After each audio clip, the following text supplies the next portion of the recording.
नमस्कार दोस्तों, target with PS Parihar channel में आपका स्वागत है। सुबह की इस वीडियो में ऐसी सूचनाएं होती हैं जो विभिन्न समाचार पत्रों पर छाई हुई होती हैं और विद्यार्थियों के लिए आवश्यक होती हैं। तो आइए शुरू करते हैं और देख लेते हैं कि आज के समाचार पत्रों में ऐसी कौन कौन सी सूचनाएं हैं। सबसे पहली सूचना है उत्तर प्रदेश अधीनस्थ सेवा चयन आयोग की। कल के समाचार पत्रों में एक सूचना आई थी कि मुख्यमंत्री के साथ में विभिन्न आयोगों के अध्यक्ष कार्मिक विभाग की एक बैठक होनी है, जिसमें भर्तियों को लेकर के निर्णय लिया जाएगा।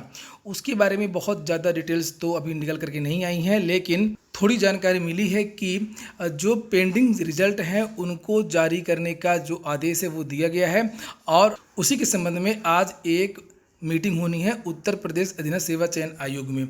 उसी के बारे में आज के भी समाचार पत्रों में ये सूचना है कि रिजल्ट जारी करने पर आज फैसला संभव। उत्तर प्रदेश अधीनस्थ सेवा चयन आयोग के अध्यक्ष प्रवीर कुमार ने बुधवार को यानी कि आज सदस्यों की बैठक बुलाई है। इस बैठक में भर्ती परीक्षा रिजल्ट जारी करने पर फैसला हो सकता है। अधीनस्थ सेवा चयन आयोग भविष्य की योजनाएं तैयार करने में जुट गया है। आयोग के अध्यक्ष सभी सदस्यों और अधिकारियों के साथ में बुधवार को बैठक करेंगे। परिणाम के साथ साथ में कुछ और नोटिस भी आज देखने को आपको मिल सकती हैं। और अगर बात करें कि किन भर्तियों का परिणाम जारी हो सकता है, तो ये जो परिणाम है वो खादी ग्रामोद्योग की एक भर्ती थी, उसका परिणाम जारी हो सकता है और गन्ना पर्यवेक्षक का परिणाम जारी हो सकता है। और आने वाले दिनों में युवा कल्याण अधिकारी की जो सेकेंड लिस्ट है वो भी आपको देखने को मिल सकती है। वैसे मैं आपको बता दूं कि उत्तर प्रदेश अधीनस्थ सेवा चयन आयोग में महीने में एक दो बार ही मीटिंग होती है, वो भी महीने के लास्ट में 28, 29, 30 तारीख को मीटिंग होती है और ये मीटिंग जो है ख़ास तौर से वेतन बनाने को होती है। उसके बाद में ये आयोग पूरे महीने बंद ही रहता है।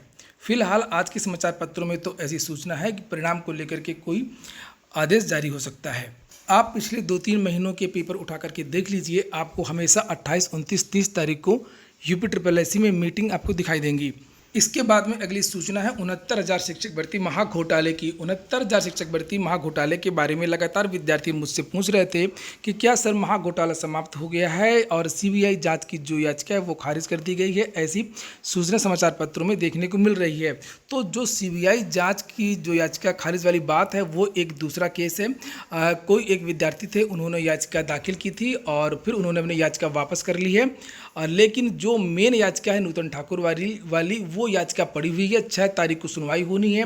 एजी महोदय को आना है, सरकार की तरफ से कोई प्रतिनिधि आ नहीं रहा है और इसीलिए तारीख पे तारीख दी जा रही है। हालांकि पिछली बार जज साहब ने चेतावनी भी दी थी।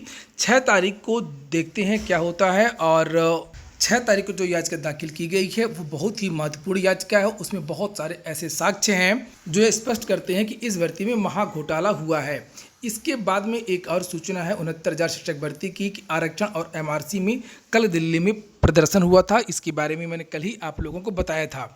इसके बाद में यहाँ लिखा हुआ है 69,000 शिक्षक भर्ती पिछड़ा वर्ग के अभ्यर्थियों ने दिल्ली में ओबीसी आयोग पर दिया धरना। बेसिक शिक्षा परिषद में 69,000 सहायक अध्यापक भर्ती परीक्षा में आरक्षण नियमों का पालन नहीं करने के विरोध में पिछड़ा वर्ग के अभ्यर्थियों ने मंगलवार को नई दिल्ली स्थित राष्ट्रीय ओबीसी आयोग कार्यालय के बाहर धरना प्रदर्शन किया। अभ्यर्थियों ने आयोग से भर्ती में नियमानुसार आरक्षण व्यवस्था लागू कराने की मांग की है और अभ्यर्थियों का कहना है कि राष्ट्रीय ओबीसी आयोग ने भर्ती पर रोक लगाते हुए बेसिक शिक्षा विभाग को नोटिस जारी किया था, लेकिन अब तक विभाग ने नोटिस का सही से जवाब तक नहीं दिया है।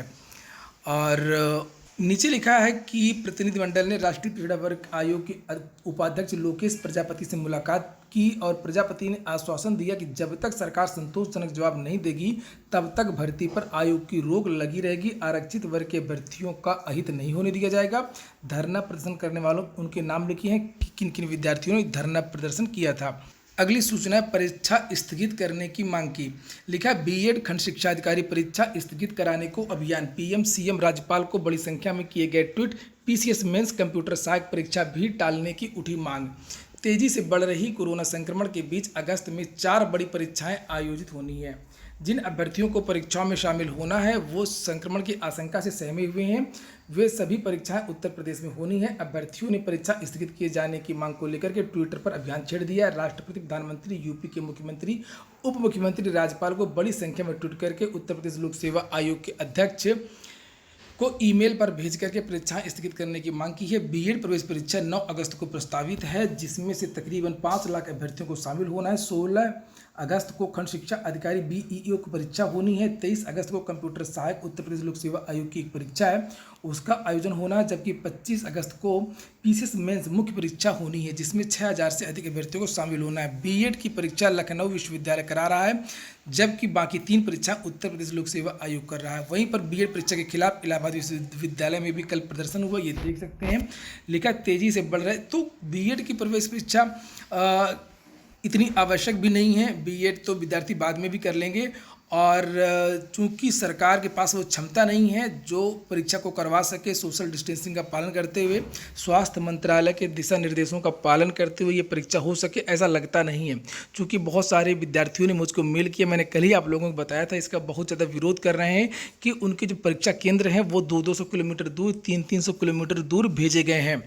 ये देखिए कि विद्यार्थी हैं दीप्तमान, उन्होंने लिखा है हद हो गई है यार, इलाहाबाद लखनऊ अयोध्या सेंटर डाला था और भेज दिया है इटावा। और साथ में उन्होंने अपना एडमिट कार्ड भी यहाँ पर दिखाया है इटावा का, जिसमें एड्रेस लिखा हुआ है। ये देखिए मेरे वीडियोस में बहुत सारे विद्यार्थियों ने कमेंट किया कि सर मुझे प्रयागराज से कन्नौज भेज दिया गया है, जबकि मैंने सेंटर डाला ही नहीं था कन्नौज का।